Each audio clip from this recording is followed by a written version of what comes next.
Hi there, I'm David Allison and I work for Southside Housing Association as a housing officer. I've been working in housing for over 10 years now. For me, probably the most enjoyable thing about my studies at the University of Glasgow was stepping outside of that sort of professional context and taking time to discuss some of the issues you deal with day to day with people from different backgrounds. Some of those were academics and some of those were just people from different organisations.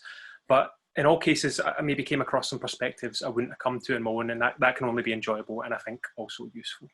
There was a general agreement with my colleagues that I was on the course with that the housing law module was the most useful part of the course.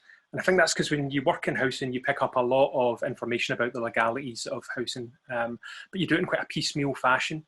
Whereas that was a really systematic overview of the legalities of various aspects of the housing system. And I feel like that's given me a lot more confidence in my day-to-day sort of working life and maybe given me some experience that I wouldn't have got without working for another stretch of time in housing.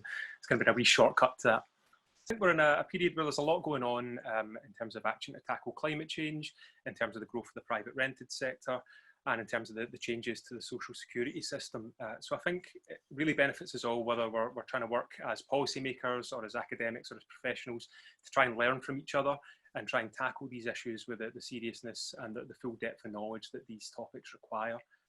And some of this stuff can seem quite abstract, but for me, some of it fed back in from the academic perspective into the professional perspective. For example, when we're looking at how we're tackling putting in new heating systems in some of our houses, some of the courses we had on sustainability really hammered home the importance of trying to make sure the information passes through from us procuring the works to the people designing it, to it being built, to us as housing professionals, and then to the tenants, to try and make sure that everyone is getting the best they can out of these new technologies as they come in. So people are able to afford to heat their houses better, they've got a better quality of life.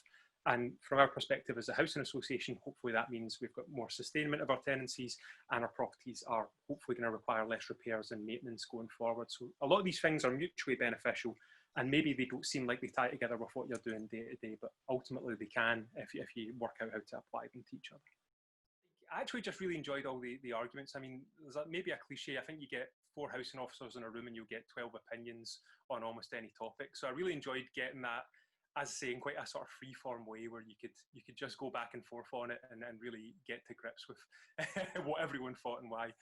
I know that's not very specific, but it is probably the thing I enjoyed the most going through it.